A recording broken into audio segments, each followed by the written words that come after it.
Hey, my name's Nat. Welcome to Newsbreak. If you felt a bit of a tremble in the city of Melbourne last night, you're not alone. And no, it wasn't just a possum on your rooftop, it was actually an earthquake. Here's Josh with the details.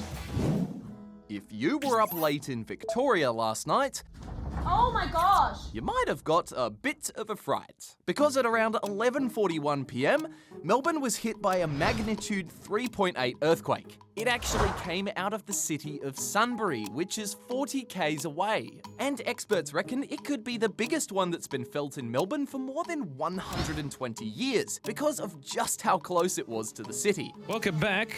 We've experienced a tremor in the studio. I'm not sure if you have at home. Locals say they only felt it for a few seconds. And while there have been no reports of damage, there have been more than 25,000 reports from people around the state saying they felt it. And experts are calling for more reports to help understand just how far spread it actually was. All those felt reports really do help to give us an idea of how it's perceived in different parts of the state. So if you're on different soils, it can amplify the signal, and harder rocks, it could be lowered. Melbournians have been told to watch out for aftershocks in the coming days. But for the time being, we will rebuild. Western Australian Premier Mark McGowan has announced he's stepping down as the state's leader and resigning from politics. The Labor politician was first elected to Parliament in 1996 and became Premier in 2017. He'll step down by the end of the week and says he's ready for a break. I've loved the challenge of solving problems, making decisions, getting outcomes, and helping people.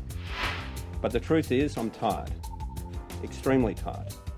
In fact, I'm exhausted. A man has been arrested after opening a door on a plane as it was landing in South Korea over the weekend. This is just moments after the passenger opened the emergency door while the plane was still 250 meters from the ground. Luckily, nobody was hurt because it wasn't at a high enough altitude to cause serious damage, but some passengers were taken to hospital after experiencing breathing problems. It's been a pretty successful start for our Aussies at the French Open. There's that and more in sport. Kokonakis, Kubler and Hunter. Our Aussies are off to a flyer at the French Open. Jason Kubler grinded his way to a 5-set win, while the weather was clear for Storm Hunter, who cruised into the second round. But it was Thanasi Kokonakis that caused an upset, taking down 20th seed Dan Evans in straight sets.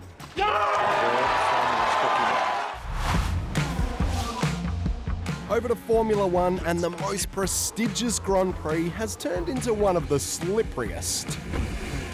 After a downpour in Monaco, drivers were slipping and crashing on the track. But eventually it was Red Bull's Max Verstappen who came out on top. And finally, does Sam Kerr ever lose? If she does, I don't want to know about it. And there's Sam Kerr. The Aussie soccer superstar has helped Chelsea to win their 4th Women's Super League title in a row, scoring twice in their 3-0 win over Reading. And Chelsea are going to make it 4 in a row. Ericsson and Bright lift the trophy. Now it's time to pause. Oh, not that type of pause. Oh, pause. Pause for thought. First up, to the Cannes Film Festival in France. And while most eyes are on the Palme d'Or prize for Best Film, these folks have turned up for the Palme Dog, a special award given each year to the Best Dog Actor. Messi from Anatomy of a Fall. This year's winner was Messi the Border Collie, but judges say there was a tsunami of talented dogs acting in films this year, and the decision was rough. Tough. Now to Connecticut in the US, where a hungry black bear has raided a small bakery. It made quick work of the heist, terrifying one of the workers and legging it with 60 cupcakes in tow. That tummy's gotta hurt after that. And finally, back home for the Million Paws Walk, which happened over the weekend. There were events all over the country with the goal of raising money for the RSPCA. Here in Perth, it's the first time in 3 years the walk has happened, and plenty of Perth's pooches participated proudly. How's that for alliteration? Well, that's all from us today. We'll see you tomorrow. Bye.